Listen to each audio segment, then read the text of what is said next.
ஒரு எலி என்ன பண்ணுது, முனிவர் முன்னாடி போய் நின்னுட்டு, "எனக்கு பூனையால பெரிய பிரச்சனையா இருக்கு. அதனால நான் பயந்து பயந்து வாழ்றேன். என்னை எப்படியாவது பூனையா மாத்திருங்க முனிவரே" அப்படின்னு சொல்லி கேட்குது. உடனே, "சரி நீ படுற கஷ்டம் எனக்கு புரியுது. அதனால நீ பூனையா மாறிக்கோ" அப்படின்னு சொல்லிட்டு பூனையா மாத்திடுறாரு.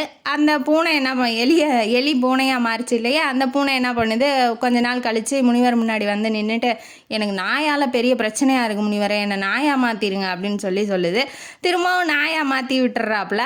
நாயை மாற்றி விட்டதுக்கப்புறம் கொஞ்ச நாள் கழித்து வந்து என்ன சொல்லுதுன்னா, அந்த புலியெலாம் வருதுங்கிறாங்க ஊருக்குள்ளே, புலி வருதுன்னு சொல்கிறாங்க. அதனால் என்னை புலியாக மாற்றிருங்க, பயமாக இருக்குது வந்துருமோ அப்படின்னு சொல்லிட்டு சொல்லவும், சரி இந்த புலியாக மாறிக்கோ அப்படின்னு சொல்லிட்டு புலியாக மாற்றி விட்டுறாரு.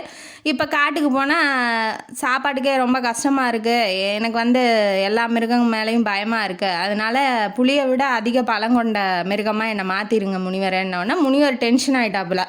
முனிவர் வந்து நல்லா புரிஞ்சுக்கிட்டாப்புல, நீ வந்து எந்த உருவத்துக்கு மாறினாலும் உனக்கு உள்ளே இருக்க பயம் வந்து எப்போதும் மாற போகிறது கிடையாது, அதனால் நீ எலியாகவே மாறிடு அப்படின்னு சொல்லிட்டு பழையபடி எலியாகவே மாற்றி விட்டுட்டாரு. அதே மாதிரி தான் வாழ்க்கையில் நம்ம பயங்கிறது நம்ம மனசுக்குள்ளே இருக்குது, அதுலேருந்து மீளணுமே தவிர நம்ம அவங்கள மாதிரி ஆகிட்டா நம்ம பயம் இல்லாமல் வாழ்ந்துக்கலாம். நம்ம ஜிம்முக்கு போனால் நம்ம வந்து நல்லா ஸ்டிஃபாக இருந்தால் நம்ம வந்து மற்றவங்கள அடித்து பெரிய ரவுடி ஆயிடலாம்.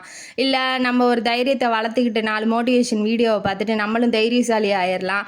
இல்லை நம்ம வந்து வேற எங்கேயாவது சண்டை பயிற்சிக்கு போய் சண்டைசாலியாக ஆயிடலாம். அப்படிங்கிறதெல்லாம் வந்து நம்ம மனசுக்குள்ளேருந்து வரணும். வெளியில் வந்து சும்மா 4 பேர்த்துக்காக நான் பயப்படாமல் இருக்கேன்னு கெத்தாக காமிச்சிட்டு போனாலும் பயங்கிறது உள்ளுக்குள்ளே இருந்துக்கிட்டே இருக்கும். நீங்கள் எந்த தாதாவாக ஆனாலும் சரி, ரவுடியானாலும் சரி, இல்லை அடுத்தவங்க 4 பேர்த்த அடித்தாலும் சரி, மனசில் பயம் இருந்தால் உங்கள் நடவடிக்கையிலையும் பயங்கிறது வெளிப்படும். அதனால் மனசை தைரியமாக வச்சுக்கோங்க. எந்த பிரச்சனை வந்தாலும் எதிர்த்து நிற்கிற தைரியத்தை வந்து உங்கள் மனசுக்குள்ளே வளர்த்துக்கோங்க.